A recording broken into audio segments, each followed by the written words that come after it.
የዓለም ፖለቲካ መልክ ሙሉ በሙሉ ሊቀየር ይሆን? ከዲፕሎማሲያዊ መስመር የወጣው የአሜሪካና የኩባ ፍጥጫ አሁን ወደ ቀጥተኛ ወታደራዊ ግጭት እያመራ ይመስላል። የትራምፕ አስተዳደር በኩባ ላይ የጣለው የኢኮኖሚ ማዕቀብ የሃቫናን ባለስልጣናት ማንበርከክ ባለመቻሉ ዋሽንግተን አሁን ወደ ከፋ አማራጭ እያየች ነው። ከነጠላ የአየር ድብደባ እስከ ሙሉ የምድር ጦር ወረራ። የቀድሞው ፕሬዝዳንት ራውል ካስትሮ በወንጀል መከሰስ በፍሎሪዳ የሚኖሩ ኩባ አሜሪካውያን ከፍተኛ ጫናና የሩሲያና ቻይና እጅ በቀጠናው ላይ ምን አይነት የደም መፋሰስ ሊያስከትል ይችላል? ኩባስ ይህንን ወረራ ለመመከት ምን አይነት ሚስጥራዊ ዝግጅት አድርጋለች? ዛሬ በዚህ ቪዲዮ ዝርዝሩን ይዘንላችሁ ቀርበናል። እስከ መጨረሻው አብራችሁን ቆዩ። በአሜሪካ አስተዳደርና በኩባ መሪዎች መካከል ያለው ፍጥጫ ከዲፕሎማሲያዊ መስመር ወጥቶ ወደ ቀጥተኛ ወታደራዊ ግጭት የማዘንበል ዕድሉ በከፍተኛ ደረጃ እየጨመረ መጥቷል። ፕሬዝዳንት ዶናልድ ትራምፕና ከፍተኛ አማካሪዎቻቸው በኩባ ኮሚኒስት መንግስት ላይ ለወራት የጣሉት ጠንካራ የኢኮኖሚ ጫናና ማዕቀብ የሃቫናን ባለስልጣናት ማንበርከክ ባለመቻሉ ብስጭትም እልህም ውስጥ ገብተዋል። ትራምፕ ቀደም ሲል በሰጡት ይፋዊ መግለጫ የኩባ ገዢ አካል ሙሉ በሙሉ የመውደቅ ጊዜው መቃረቡን ተንብየው የነበረ ቢሆንም የደሴቲቱ መሪዎች ግን አሁንም ለዋሽንግተን ጥያቄዎች እጅ ለመስጠት ፈቃደኛ አልሆኑም። ዋሽንግተን ኩባን ጨምሮ በላቲን አሜሪካ ሀገራት ላይ የጀመረችው አዲሱ ስልታዊ መርህ አሜሪካ በምዕራቡ ንፍቀ ክበብ ላይ ያላትን ፍጹም የበላይነት በጉልበት ለማስከበር የምታደርገው ጥረት አካል ተደርጎ ይወሰዳል። አሜሪካ በኩባ ላይ የጣለችውና በተለይም ከቬንዙዌላ የሚመጣውን የነዳጅ አቅርቦት ሙሉ በሙሉ ያገደው ከባድ ማዕቀብ በደሴቲቱ ላይ ታይቶ የማይታወቅ የኤሌክትሪክ መቆራረጥና የውስጥ የኢኮኖሚ ቀውስ ፈጥሯል።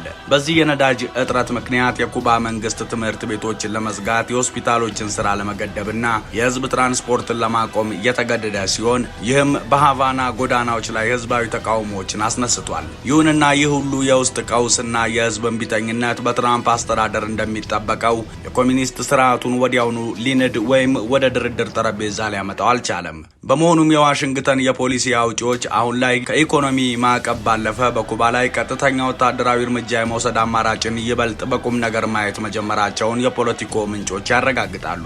የአሜሪካ ደቡባዊ እዝ ባለፉት ጥቂት ሳምንታት ውስጥ በኩባ ላይ ሊሰነዘር ስለሚችል ወታደራዊ ዘመቻ ተከታታይ የስልጠናና የፕላን ዝግጅቶችን እያደረገ መሆኑ ተሰምቷል። ይህ የታቀደው ወታደራዊ እርምጃ የኩባን መንግስት ለማስፈራራትና ቅናሽ እንዲያደርግ ለመገደድ ከሚሰነዘር ነጠላ የአየር ድብደባ ጀምሮ እስከ ሙሉ ምድር ጦር ወረራ ሊደርስ የሚችል ሰፊ አማራጮችን የያዘ ነው። ትራምፕ ኩባን በዋነኝነት የሚከሷት ከዩናይትድ ስቴትስ ጋር ጠላትነት ካላቸው እንደ ሩሲያ፣ ቻይናና ኢራን ካሉ ሀገራት ጋር ወታደራዊና የስለላ ጥምረት ፈጥራለች በሚል ምክንያት ነው። ዋሽንግተን እንደምትለው ኩባ በግዛቷ ላይ የአሜሪካን ወታደራዊ እንቅስቃሴ የሚከታተሉ የሩሲያና የቻይና የስለላ ተቋማትን እንዲገነቡ ፈቅዳለች። ይህ ደግሞ ለአሜሪካ ብሔራዊ ደህንነት ቀጥተኛ ስጋት ነው። ፍጥጫውን ይበልጥ ያበረታታው ሌላው ክስተት ሰሞኑን የአሜሪካ ፍትህ ሚኒስተር በቀድሞ የኩባ ፕሬዝዳንት ራውል ካስትሮ እና በሌሎች 5 ከፍተኛ ባለስልጣናት ላይ የመሰረተው ይፋዊ የወንጀል ክስ ነው። ይህ በራውል ካስትሮ ላይ የተመሰረተው ክስ 60 ዓመታት ዕድሜ ያለውን የኩባ ኮሚኒስት ስርዓት ሙሉ በሙሉ ለመገርሰስ ዋሽንግተን የጀመረችው ስልታዊ የህግና የፖለቲካ ዘመቻ አካል እንደሆነ ይታመናል። ይሁንና ፕሬዝዳንት ዶናልድ ትራምፕ ስለዚህ ክስ በሰጡት ማብራሪያ ከኩባ ጋር ነገሮች ወደ ከፋ ጦርነት አያመሩም በማለት ውጥረቱን ለማረጋጋት ሞክረዋል።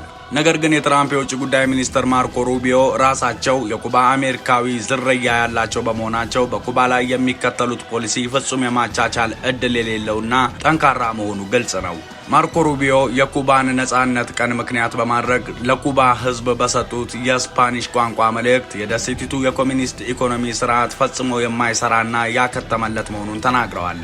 ለዚህ ለአሜሪካ የየዕለት ዛቻና የወንጀል ክስ ምላሽ የሰጡት የአሁኑ የኩባ ፕሬዝዳንት ሚጌል ዲያዝ ካኔል ዋሽንግተን በየቀኑ የኩባን ህገ መንግስታዊ ስርዓት በኃይል ለመጣል እየዛተች ነው ብለዋል። ፕሬዝዳንት ዲያዝ ካኔል አክለውም ኩባ ማንኛውንም አይነት የውጭ ወራሪ ኃይል ሊሰብር የሚችል የማይበገር ህዝባዊ የመከላከል አቅምና ታሪካዊ ቁርጠኝነት አላት ሲሉ አስጠንቅቀዋል።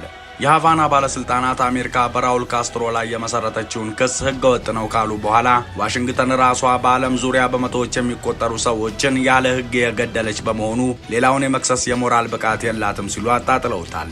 የፖለቲካ ተንታኞች እንደሚያመለክቱት የትራምፕ አስተዳደር በኩባ ላይ ጥቃት ለመሰንዘር የሚገፋፋው በዋነኝነት በፍሎሪዳ የሚገኙ የኩባ አሜሪካውያን የምርጫ ድምፅ ፍላጎትና ታሪካዊ ቂም ነው። በፍሎሪዳ የሚኖሩ ኩባ አሜሪካውያን የካስትሮ ስርዓት ከተመሰረተበት ከ1960ዎቹ ጀምሮ የኮሚኒስቱን መንግስት ለመጣል ሲታገሉ የቆዩ በመሆናቸው አሁን በትራምፕ በኩል ይህንን ታሪካዊ አጋጣሚ ለማሳካት ከፍተኛ ጫና እያደረጉ ነው። ነገር ግን በኩባ ላይ የሚወሰድ ማንኛውም ወታደራዊ እርምጃ ከፍሎሪዳ የባህር ዳርቻ 145 ኪሎ ሜትር ብቻ ርቃ በምትገኘው በዚህች ደሴት ላይ ታይቶ የማይታወቅ የደም መፋሰስ ሊያስከትል እንደሚችል የጦር ባለሙያዎች ያስጠነቅቃሉ። የኩባ መከላከያ ሰራዊትና የደህንነት መዋቅር ቀደም ሲል በትራምፕ ጥቃት ከተፈጸመባት ቬንዙዌላ ይበልጥ የተደራጀ ለዓመታት ለጦርነት የሰለጠነና እጅግ ንቁ በመሆኑ አሜሪካ የምታደርገው ሙከራ ቀላል አይሆንም።